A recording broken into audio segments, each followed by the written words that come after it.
ونستعينه ونستغفره ونؤمن به ونتوكل عليه ونعوذ بالله من شرور أنفسنا ومن سيئات أعمالنا من يهده الله فلا مضل له ومن يضلله فلا هادي له ونشهد أن لا إله إلا الله وحده لا شريك له ونشهد أن سيدنا وسندنا وحبيبنا ومولانا محمدا عبده ورسوله صلى الله تعالى عليه وعلى آله وأصحابه وبارك وسلم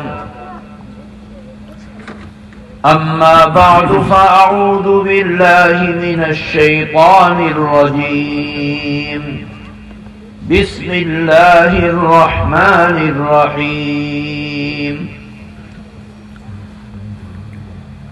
إن الذين قالوا ربنا الله ثم استقاموا تتنزل عليهم الملائكة ألا تخافوا ولا تحزنوا وأبشروا بالجنة التي كنتم توعدون نحن أولياؤكم في الحياة الدنيا وفي الآخرة ولكم فيها ما تشتهي أنفسكم ولكم فيها ما تدعون نزلا من غفور رحيم. حضرات علماء اذان اور اس دینی ادارے کی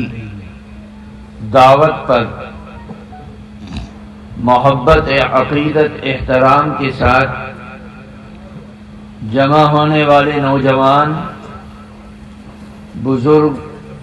پیارے بچے اور پردہ نشی خواتین، اللہ تبارک و تعالی کا بے حد احسان ہے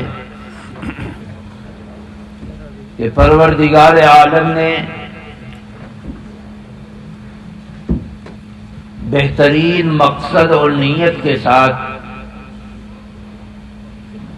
ہم لوگوں کو یہاں جمع ہونے کی سعادت نصیب فرمائی۔ اللہ تعالیٰ اس جمع ہونے کو ہمارے لیے، ہماری اولاد کے لیے، بوڑھے ماں باپ کے لیے، بھائی بہنوں کے لیے، عزیز و اقارب کے لیے، ایمان کا کلمہ پڑھنے والوں کے لیے دنیا اور آخرت میں عزت اور کامیابی کامرانی کا ذریعہ اور سبب بنائے۔ میرے دوستو،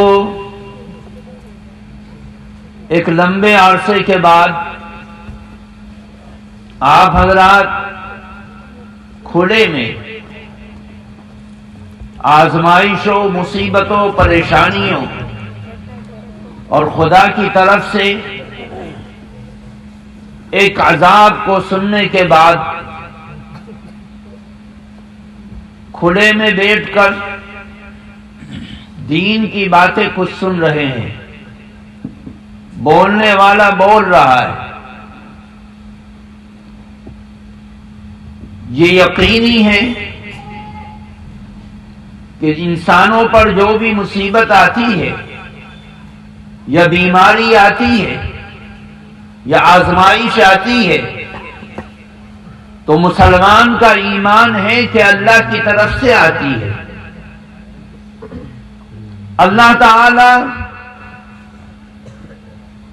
اپنے بندوں کو مختلف طریقے سے آزماتا ہے اور رعایا جب اپنے بادشاہ سے محبت کا اظہار کرتی ہے تو بادشاہ سلامت اپنے محبین کی محبت کو جانچنے کے لیے کبھی کبھی رعایا کے اوپر کھلے دروازوں کو بند کر دیتا ہے، پھر بادشاہ کی محبت کا دعویٰ کرنے والے، بادشاہ سے عقیدت رکھنے والے، بادشاہ کا نام عزت کے ساتھ لینے والے کتنی محبت کرتے ہیں، کتنا جوڑ کھاتے ہیں، کتنا میل کھاتے ہیں، کتنے اس کے گن محبت کے گاتے ہیں۔ بادشاہ آزمائش میں ڈالنے کے بعد جانچ پڑتال کر لیتا ہے کہ میری جنتا، میری رعایا کتنے پانی میں ہے۔ کبھی کبھی ماں باپ اپنے بچوں کی محبت کو جانچ کر دیکھتے ہیں کہ ہماری اولاد جس کو ہم نے پالا ہے، جس کو ہم نے بڑا کیا ہے، جس کے کھانے پینے کا بندوبست ہم کرتے ہیں، یہ ہم سے کتنی محبت رکھتی ہے۔ اللہ تعالیٰ قرآن پاک میں فرماتا ہے وَلَنَبْلُوَنَّكُمْ بِشَيْءٍ مِّنَ الْخَوْفِ وَالْجُوعِ وَنَقْصٍ مِّنَ الْأَمْوَالِ وَالْأَنفُسِ وَالثَّمَرَاتِ۔ اللہ تعالیٰ اپنے بندوں کو جو اللہ کو مانتے ہیں، کلمہ پڑھتے ہیں، نبی کی رسالت کا اعلان کرتے ہیں، اللہ کی بڑائی کو مانتے ہیں، اللہ کی کبریائی کو مانتے ہیں، اللہ کی عظمت کو مانتے ہیں، اللہ کی جلالیت کو مانتے ہیں، اللہ کو سب کچھ سمجھتے ہیں۔ اللہ تعالیٰ فرماتا ہے کہ میں اپنے بندوں کو آزما کر دیکھتا ہوں کہ میرے بندے مجھ سے کتنا جوڑ رکھتے ہیں اور میرے ساتھ محبت کتنی رکھتے ہیں۔ میرے دوستو، اللہ تعالی کی آزمائش کے بہت طریقے ہیں، ان گنت طریقے ہیں، لیکن کچھ طریقے ایسے ہیں کہ اللہ تعالیٰ اپنے بندوں کو اس آزمائش میں ڈال کر، پریشانیوں میں ڈال کر، مصیبت میں ڈال کر، غم میں ڈال کر آزما کر دیکھ لیتا ہے کہ یہ میرا بندہ مجھے کتنا مانتا ہے۔ یہ تو نہیں کہ زبان سے اللہ اللہ کہے اور دن میں 5 وقت اللہ کی بڑائی کا اعلان کرے، نماز میں اللہ کو بڑا کہے اللہ اکبر، اذان میں اللہ کی بڑائی کا اعلان کرے اللہ اکبر، رکوع میں جاتے ہوئے اللہ کی بڑائی کا اعلان کرے اللہ اکبر، سجدے میں جاتا ہوا اللہ کی بڑائی کا اعلان کرے اللہ اکبر، اور جب اللہ کو بڑا ماننے کا وقت آوے تو پیچھے ہٹ جائے۔ میرے بزرگوں، اللہ تعالی آزما لیتا ہے۔ قرآن پاک میں اللہ تعالی فرماتا ہے کہ میں کبھی کبھی اپنے بندوں کو خوف میں ڈال کر آزماتا ہوں۔ دشمن کا ڈر بیٹھ جاتا ہے اور دشمن اپنے ہتھیاروں سے، اپنی طاقت سے، اپنی بڑائی سے، اپنی تعداد سے، اپنے ظلم سے کمزوروں کو ڈراتا ہے۔ اللہ تعالی فرماتا ہے کہ دشمن ساری طاقت لے کر تمہارے سامنے کھڑا ہو جاتا ہے، اس وقت تم اللہ کو مانتے ہو، اللہ کی شان کو، اللہ کی بڑائی کو، اللہ کی طاقت کو، اللہ کی قوت کو مسلمان کتنا مانتا ہے، اگلا پچھلا چٹھا سامنے آ جاتا ہے۔ اگر ایمان والا بندہ دشمن کی یلغار کے سامنے آ کر ڈر گیا،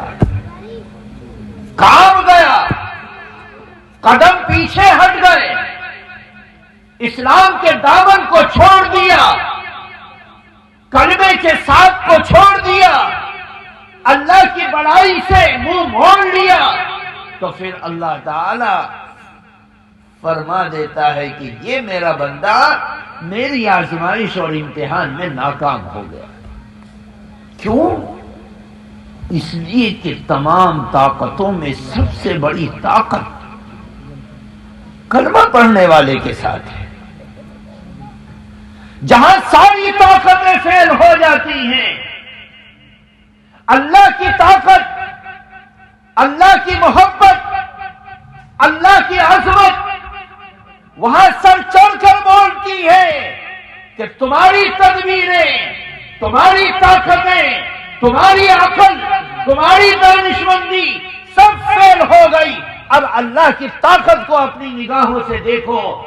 ساری دنیا کی طاقت بدر کے میدان میں اکٹھا تھی، احد کے میدان میں اکٹھا تھی، نبی کے چہرے سے خون بہتا تھا، صحابہ کی لاشیں کٹی ہوتی تھی۔ اس وقت اللہ تعالی کی طاقت زمین پر آئی اور دنیا نے دیکھا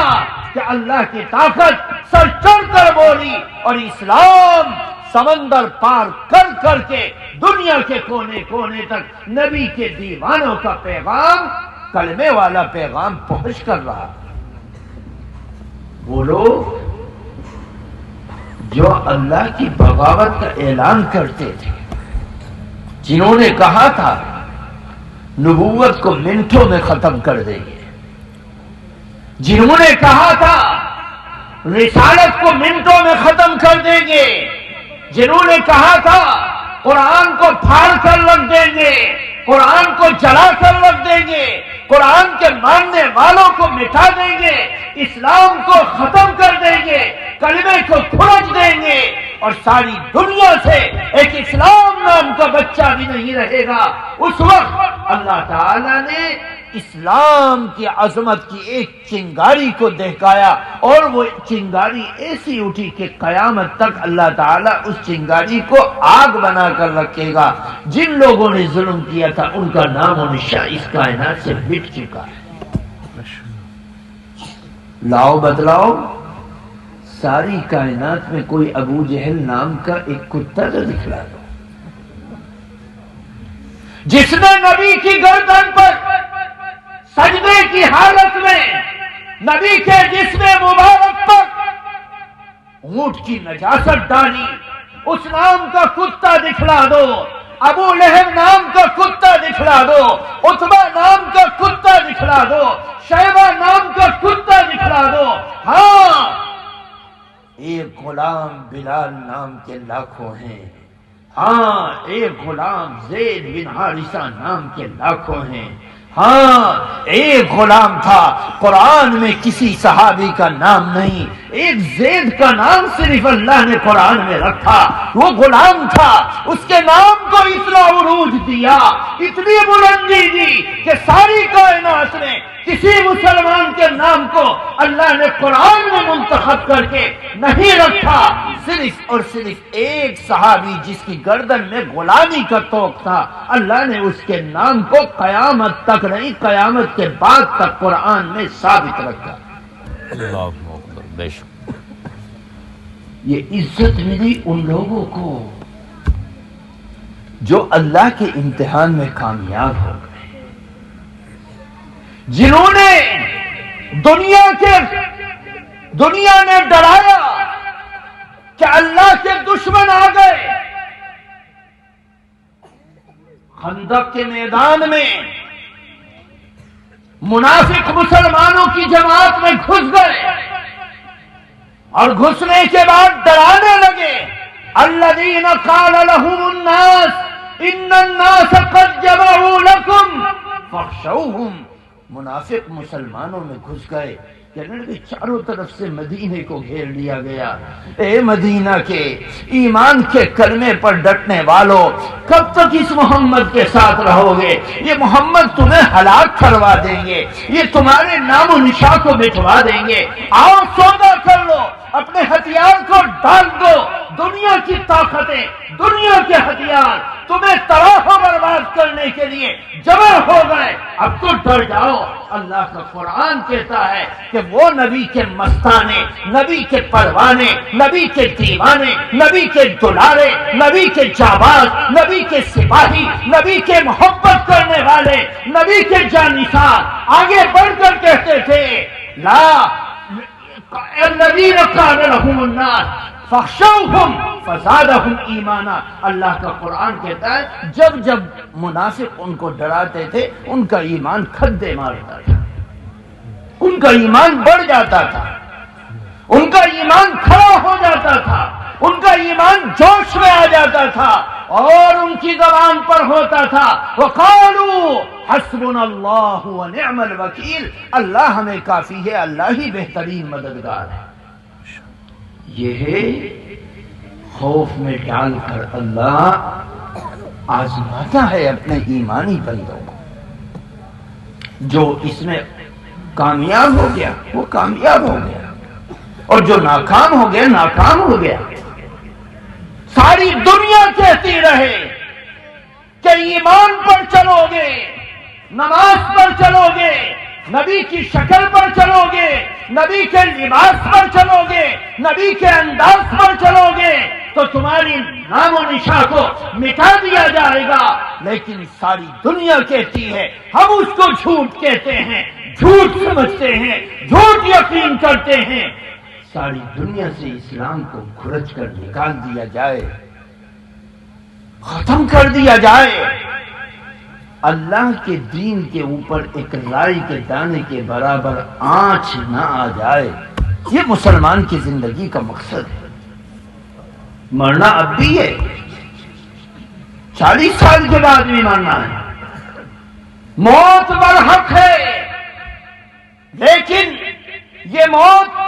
اللہ کے در پر، اللہ کے نماز کی چوکھٹ پر، اللہ کے کلمے کی نگرانی پر اگر یہ موت آتی ہے تو یہ موت ہر نبی کے غلام کے لیے آنکھوں کی ٹھنڈک ہے۔ اگر ایمان ہے تو یہ ہماری آنکھوں کی ٹھنڈک ہے، اور اگر ایمان غارت ہو گیا تو پھر یاد رکھو یہ ہمارے لیے اذیت ہے۔ اللہ تعالی آزماتا ہے، کبھی اللہ ہمارے اوپر اقتصادی کمزوری کے ذریعے سے آزماتا ہے۔ گھر میں پیسے نہیں، بچوں کو خرچہ چاہیے، اناج نہیں ہو رہا، اناج کھڑا ہے اور فصل بالکل تیار ہے، اچانک آسمان پر ابر آ گیا اور بادل آ گئے، اب کسان کے ایمان کو اللہ ٹٹولتا ہے، اب کسان کے ایمان کو اللہ ٹٹولتا ہے۔ اگر تیرا ایمان اس فصل کے اوپر ہے تو یہ ایمان ڈاماڈول ہو جائے گا، یہ ایمان تباہ ہو جائے گا اور تجھے بھی تباہ کر دے گا۔ اگر ایمان اللہ پر، اللہ کی عدالت پر، اللہ کی طاقت پر، اللہ کی چاہت پر، اللہ کی کبریائی پر، اللہ کی بڑائی پر، اللہ کی بلندی پر، اللہ کی قوت پر اگر یہ ایمان ہے تو پھر فصل رہے یا نہ رہے، بہر صورت اللہ اور اس کے رسول سے ہمارا دامن اور ہمارا رشتہ جڑا رہے گا۔ اللہ آزما رہا ہے۔ کبھی کبھی ایسا ہوتا ہے بوڑھا باپ موجود ہے اور اولاد کو چھین لیا گیا، 9 مہینے بچے کو اپنے پیٹ میں رکھا، وہ بچہ دنیا میں آ گیا، پیروں پر چلنا نہیں جانتا تھا، ماں نے چلنا سکھلایا، کھانا نہیں جانتا تھا، ماں نے کھانا سکھلایا، بولنا نہیں جانتا تھا، ماں نے بولنا سکھلایا، اور جب اپنے پیروں پر دوڑنے لگا، بھاگنے لگا،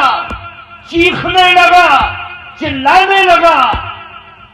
تو اللہ تعالی نے اچانک اس کی زندگی کو چھین لیا اور وہ موت کے آغوش میں آ گیا۔ اب اللہ کہتا ہے کہ میں آزماتا ہوں اپنے بندوں کو کہ ان کا رشتہ میرے ساتھ کیسا ہے۔ حصہ ہے، کیونکہ اولاد دینے والا میں ہوں۔ کوئی انسان کسی انسان کا مالک نہیں، کوئی انسان کسی انسان کا مالک نہیں۔ ہر انسان کے میرے سر کا، میری آنکھوں کا، میری زبان کا، میری جاڑوں کا، میرے کانوں کا، میرے دل کا، میرے دماغ کا، میری گردن کا، میرے سینے کا، میرے ہاتھوں کا، میرے پیروں کا، ہر ایک کا مالک اللہ ہے۔ میں اپنی ایک انگلی اپنی مرضی سے بلا وجہ کٹوا لوں، میں اس کا مالک نہیں ہوں۔ اگر کٹواؤں گا گنہگار ہوں گا، میں اس کا مالک نہیں ہوں۔ فرمایا جب موت کا پروانہ آتا ہے اور انسان کی لاش ہوتی ہے، پھر وَنَفْسٍ مِّنَ الْأَمْوَالِ وَالْأَنفُسِ،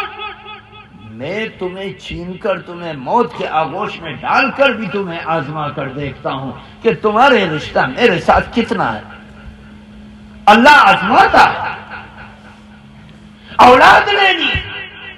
ماں باپ سینہ کوبتے ہیں کہ اللہ ایک بچہ تھا، یہ جوان بیٹا تھا، تو نے چھین لیا۔ اللہ تعالیٰ فرماتا ہے کہ شکوے شکایت کرنے والا اپنے ایمان کو ٹٹول کر دیکھے، اللہ پر راضی ہے۔ اللہ تو نے دیا تھا، تو نے دے دیا، تیری امانت تھی، تیرا جو جی میں آئے تیری مرضی ہے، میں اس میں دخل نہیں دے سکتا۔ نہ کسی انسان میں طاقت ہے کہ اللہ سے لڑ لے، اللہ سے ٹکرا جائے، اللہ کی طاقت کو للکار دے۔ خبردار کوئی آدمی بیٹھ نہیں سکتا، اللہ کی طاقت ہے۔ اللہ جب جی چاہے جس کو چاہے لے لے، منٹوں سیکنڈوں میں لے لے۔ انسان ہنستا ہنستا بولتا بولتا چلا جاتا ہے۔ میرے بزرگوں، اللہ تعالیٰ اپنے بندوں کے ایمان کو ٹٹولتا ہے۔ جو اس پر کھڑا اتر جاتا ہے وہ کامیاب ہو جاتا ہے، اور جو کھڑا نہیں اترتا وہ ناکام ہو کر پھنس جاتا ہے، اور جب پھنستا ہے تو ایسا پھنستا ہے کہ نکلنا مشکل ہو جاتا ہے۔ آج کے حالات میں ہم اپنے ایمان کو ٹٹولیں کہ یہ آزمائشیں، پریشانیاں، مصیبتیں، خوف، خطرے، یہ ساری کی ساری چیزیں اللہ کی طرف سے ہیں۔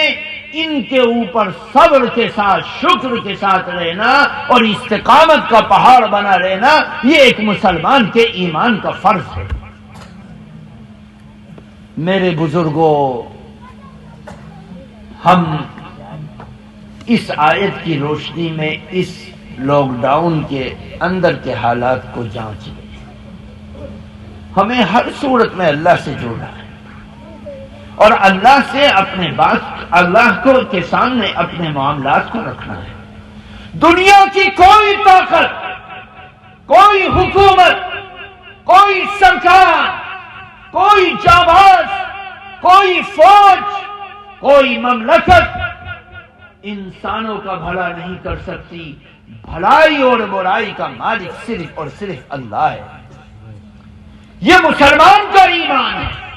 اور ہر مسلمان کو اس پر ایمان رکھنا چاہیے کہ جو کچھ بیماریاں ہو، موت ہو، عزت ہو، ذلت ہو، تندرستی ہو، کمزوری ہو، فراوانی ہو، یہ سب اللہ کی طرف سے ہے، اور اللہ تعالیٰ جس کے لیے چاہتا کھول دیتا ہے، جس کا چاہتا ہے سمیٹ دیتا ہے۔ میرے بزرگوں، اگر انسان اپنی مرضی سے چلتا تو پھر کیا ہوتا کہ انسان اپنی مرضی سے اپنے نفع کا معاملہ کرتا، نقصان آتا ہی نہ، غم آتا ہی نہ، بیماری آتی نہ، پریشانی آتی نہ۔ کوئی انسان اللہ کی چاہت سے ہٹ کر چل نہیں سکتا۔ ہمارا ایمان ہے، ہم نے اس کو کلمہ پڑھا ہے، اس لیے ہم اللہ کی طاقت کے اوپر ہر صورت میں یقین اور وشواس رکھتے ہیں۔ میرے دوستو، جب ہم نے اللہ تعالی کو مان لیا کہ اللہ تعالی ہی سب کچھ ہے، تو پھر اللہ تعالی قرآن پاک میں کیا فرما رہا ہے؟ رب ان الذین قالوا ربنا اللہ ثم استقاموا، جس نے مان لیا کہ اللہ میرا رب ہے، اللہ میرا رب ہے، پھر اللہ کی بڑائی کو ماننے کے بعد، رسول کی رسالت کو ماننے کے بعد، اللہ کی طاقت کو ماننے کے بعد، رسول کی اطاعت کو ماننے کے بعد فرمایا اگر اس کے تقاضوں پر جم جائے، ایمان کا تقاضا کیا ہے؟ ایمان کا تقاضا کیا ہے؟ رسالت کا تقاضا کیا ہے؟ فرمایا ایمان اور رسالت کا تقاضا یہ ہے کہ اللہ کی فرمانبرداری، رسول کی اطاعت ہو جائے، ہر عمل میں، کھانے میں، پینے میں، سونے میں، جاگنے میں، چلنے میں، پھرنے میں، پڑھنے میں، لکھنے میں، بہر صورت اللہ اور اس کے رسول کی چاہت کے مطابق اپنی زندگی کے ایک ایک عمل کو کر لیا، تو پھر اللہ تعالی فرماتا ہے ایمان لائے، اللہ کو مانا، رسول کو مانا، اللہ کی اطاعت کی، رسول کی فرمانبرداری کی، اور اس کے تقاضوں پر اپنی زندگی کو گزار لیا اور بنا لیا، تو اللہ تعالی فرماتا ہے میں بہت بڑے بڑے انعامات اپنے بندوں کو اس دنیا میں اور آخرت میں دیتا ہوں۔ وہ کیا کیا انعامات ہیں؟ اللہ قرآن پاک کی اس آیت میں فرماتا ہے کہ اے میرے بندے، جن لوگوں نے اللہ کی ربوبیت کا اعلان کر دیا اور رسول کی رسالت کا اعلان کر دیا اور اس کے اوپر جم گئے، بہت سے لوگ ایسے ہیں جو ایمان کا کلمہ پڑھتے ہیں، کلمہ پڑھنے کے بعد لا الہ الا اللہ محمد الرسول اللہ پڑھا، اور پڑھنے کے بعد پوری زندگی اللہ کی نافرمانی میں گزرتی ہے، نہ اللہ کی مانے، نہ رسول کی مانے، نہ قرآن کی مانے، نہ اسلام کی مانے، نہ ایمان کا علم رکھنے والوں کی مانے، ساری زندگی بربادی، عیاشی، نافرمانی، اللہ کی بغاوت میں گزرتی ہے۔ ایسے لوگ ایمان تو لے آئے لیکن ایمان کے تقاضوں کے خلاف ایمان پر جمنا نصیب نہیں ہوا۔ جب وہ ایمان پر نہیں جمتے تو پھر اللہ تعالیٰ ان کو ان کے تحفے اور انعام جو ایمان کے بدلے اس دنیا میں ملنے والے ہیں ان سے محروم کر دیتا ہے۔ پھر کیا ہوتا ہے؟ وہ ڈر جاتے ہیں کہ کیا ہوگا، مولوی صاحب کیا ہوگا، مولوی صاحب کیا بنے گا، مولوی صاحب کیسے چلے گا، مولوی صاحب فلاں جیت گیا فلاں ہار گیا، مولوی صاحب کیسے کام چلے گا، اب کیا ہوگا۔ ہم نے ایمان کا کلمہ تو پڑھ لیا لیکن ایمان کے اوپر جمنا نصیب نہیں ہوا۔ نماز سے غافل، زکوٰۃ سے غافل، ایمان سے غافل، عمل سے غافل، اللہ کی بڑائی کا اقرار کرنے سے غافل، اللہ کے کلمے کا ذکر کرنے سے غافل، تو استقامت نصیب نہیں ہوئی۔ ایمان تو لے آئے لیکن زندگی کا عمل نہیں بن سکا، تو اللہ تعالیٰ کے انعامات سے وہ بندہ محروم ہو جاتا ہے۔ اور اگر ایمان کا کلمہ بھی پڑھ لے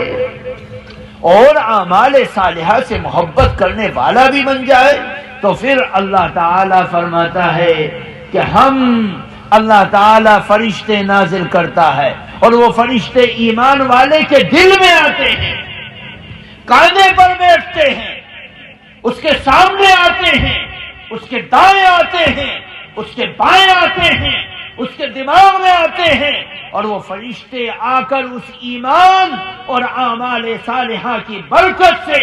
اس کے دل کے اندر یہ بات ڈالتے ہیں لا تخافوا ولا تحزنوا، نہ خوف کر، نہ ڈر اور نہ غم زدہ ہو۔ یہ اتنی بڑی نعمت کہ دنیا کی زندگی میں ایمان والے کے دل سے کسی انسان کے دل سے خوف کو نکال دینا، کہ نڈر آدمی ہے، بہادر آدمی ہے، نڈر آدمی ہے، بہادر آدمی ہے، بزدل نہیں ہیں، بے خوف و خطر دشمن کے سامنے